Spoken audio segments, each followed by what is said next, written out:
अस्सलाम वालेकुम नाज़रीन, 24 न्यूज़ की स्पेशल ट्रांसमिशन नूर रमज़ान में आपको खुशामदीद कहते हैं। नाज़रीन, रोज़ाना की तरह हाजिर हैं एक नए मौजू और मेहमानों के साथ। मौजू आज का हमारा अमन और इस्लाम होगा। हम ये बात करेंगे कि आखिर इस्लाम जब दीन ही अमन का है, दर्स ही अमन का देता है, तो फिर ये हमारे माशरों में बदअमनी क्यों है और क्यों आज असर हाज़िर में मुसलमानों पर ही इल्ज़ाम लगाया जा रहा है कि बदअमनी फैलाने में हमारा हाथ है।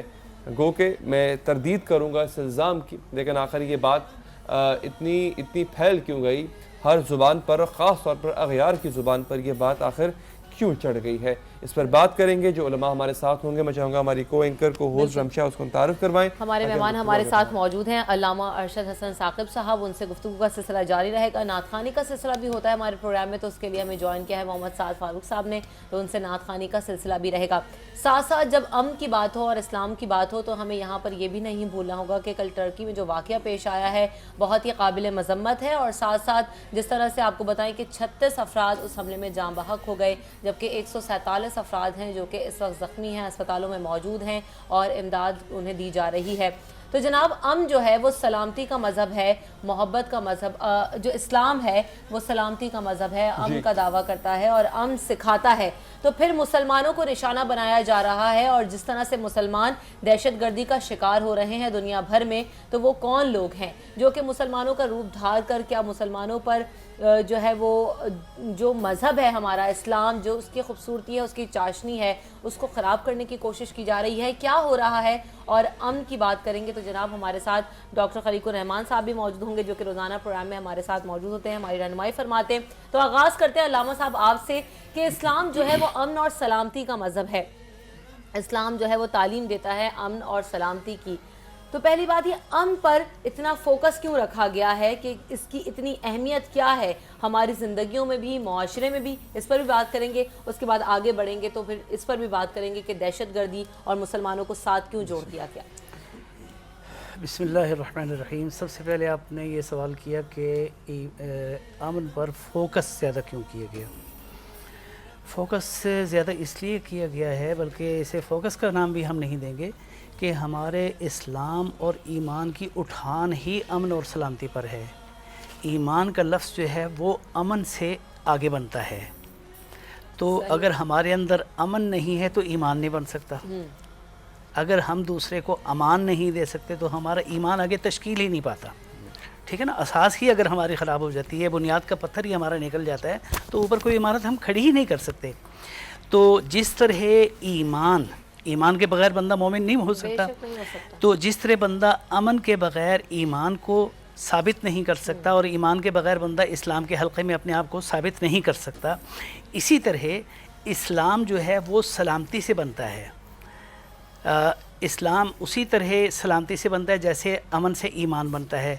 तो अगर कोई बंदा सलामती को अपनाता नहीं, सलामती आगे को देता नहीं, दूसरे को डिलीवर नहीं करता, दूसरे के लिए सलामती हासिल नहीं करता और उसको पहुंचाता नहीं है, तो वो बंदा मुस्लिम नहीं कहलाता। यहाँ मैं अरबी अगर बात करें मुसलमानों की, तो मुसलमान जो सबसे पहला कलमा अदा करते हैं किसी से मिलकर ही, तो वो कहते हैं अस्सलामु अलैकुम, यानी बात ही सलामती और जो है अमन की होती है। बल्कि मोमिन की डेफिनेशन ये की गई है कि मोमिन वो है कि जिसके इर्दा गिर्द के लोग उसके शर से महरूम रहें। मन अमीना जारुहु बवाइक़हु। और मुस्लिम की डेफिनेशन ये की गई है मन सलिमल मुस्लिमून मिन लिसानिही व यदिही, के जिसके ज़ुबान से और हाथ के शर से दूसरे लोग महफूज रहें। अगर हम उनको अपने शर से महफूज नहीं रखते तो ना हम मोमिन कहलाने के हक़दार हैं, ना मुस्लिम कहलाने के हक़दार हैं। यहाँ मैं एक छोटी सी ग्रामेटिकल बात आपको बता दूँ कि अमन से इस्लाम बनता है तो हम मुस्लिम तब कहलाते हैं कि जब हम सलामती दूसरे को देते हैं, और अमन से ईमान बनता है तो वो उस वक्त बनता है जब हम दूसरे को अमान देते हैं, दूसरे को अमन देते हैं। और सलामती से इस्लाम बनता है तो हम अपने आप को मुस्लिम सिर्फ उस वक्त कहला सकते हैं जब हम दूसरे को सलामती देते हैं और दूसरा हमारे शर से मुकम्मल तौर पर महफूज होता है। अगर ये दो चीज़ें हमारे अंदर नहीं हैं तो फिर हमारा महज दावा है कि हम मुस्लिम हैं या मोमिन हैं। हम उस दावे की सदाकत के लिए कोई अपने अमल से, अपने कैरेक्टर से सबूत नहीं पेश कर पाते। बेशक ऐसा ही है। डॉक्टर खलीक साहब, जिस तरह से बात होती है कि इस्लाम अमन और सलामती का मज़हब है, इस्लाम ने हर जगह जो बात कही है कि अमन का पैगाम आम करो, सलामती का पैगाम आम करो,